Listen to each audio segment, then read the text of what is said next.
નમસ્કાર, મારું નામ મોદી ઉર્વશીબેન વિનોદકુમાર, મોદીપુર પ્રાથમિક શાળા, તાલુકો જોટાણા. હું ધોરણ 1, 2 અને બાલવાટિકામાં શિક્ષણ કાર્ય કરું છું. મારા ઇનોવેશનનું શીર્ષક છે રમકડાં રમીએ અને ઇન્દ્રિયો કેળવીએ. હવે મારી સમસ્યા એ હતી કે જ્યારે 5 વર્ષનું બાળક બાલવાટિકામાં પ્રવેશ મેળવે છે ત્યારે તેને 1 વર્ષ સુધી આપણે શાળા તત્પરતાની વર્ગ તત્પરતાની પ્રવૃત્તિઓ કરાવવાની થતી હોય છે, કારણ કે બાળકના સ્નાયુઓ કેળવાયેલા હોતા નથી, શાળાકીય વાતાવરણમાં તે ટેવાયેલું હોતું નથી, અને બીજું કે એકાગ્રતાનો પણ બાળકમાં અભાવ જોવા મળતો હોય છે. બાળકો ખૂબ જ ચંચળ હોય છે અને રમકડા એમને સૌથી વધુ પ્રિય હોય છે.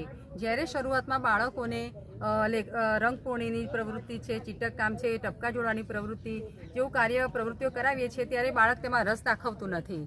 તો મને થયું, અને બીજું કે હા, આપણી નવી શિક્ષણ નીતિમાં પણ રમકડા આધારિત શિક્ષણની વાત કરવામાં આવી છે. બાળકોને રમકડા સૌથી વધુ પ્રિય હોય છે. તો બાલવાટિકાના મોડ્યુલ આધારિત અને બાળકોની વયકક્ષા રસ રુચિને ધ્યાને રાખીને અહીં મેં કેટલાક મજબૂત અને ટકાઉ 15 થી 17 એક રમકડાનું નિર્માણ કર્યું છે. હવે આપણે જોઈએ, અહીં એક પોપિટ ગેમ છે જેમાં દડી દબાવીને અંદર પાડવાની હોય છે. બીજું કે અહીં એક આ પઝલ તૈયાર કરેલી છે, અહીં ચિત્ર જોઈને બાળક પઝલ બનાવે છે. 2 પ્રકારની બિંગો ગેમ છે જેની મદદથી બાળકને પ્રાણીઓ, વાહનો, પક્ષીઓ એની ઓળખ થાય છે, એકાગ્રતાનો વિકાસ થાય છે અને રમવાનો આનંદ માણે છે. કલર સિક્વન્સ પ્રમાણે બાળક અહીં પિરામિડના ટુકડાની ગોઠવણી કરે છે. અહીં એકાગ્રતા રમત છે. આ રમત રમવાની બાળકોને ખૂબ જ મજા આવે છે. લખોટીઓને આમ ફેરવીને અંદર જવા દેવાની હોય છે. અહીં એક પાસો છે, પાસા પર જેટલા અંક આવે તે પ્રમાણે બાળકને અહીં જેમ કે 4 આવ્યા તો 4 મૂકવાના, પણ 4 લખેલા જ ઢાંકણા મૂકવાના. બીજું કે અહીં બાળકો માટે સાદી પઝલ્સ તૈયાર કરેલી છે. આ રીતે નાના બાળકોને રમતા રમતા શીખવી શકાય તે માટેના બધા રમકડા તૈયાર કરેલા છે.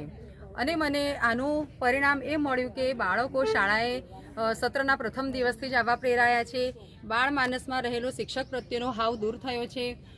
શાળાએ આવવાનો આનંદ માણે છે, મુક્ત મને રમવાનો આનંદ માણે છે, અને ગેરહાજરીનું પ્રમાણ તો બિલકુલ નહીવત થયું છે. અહીં આ મારા બાલવાટિકાના બાળકો ખૂબ જ આનંદથી રમી રહ્યા છે તે અહીં તમે જોઈ શકો છો.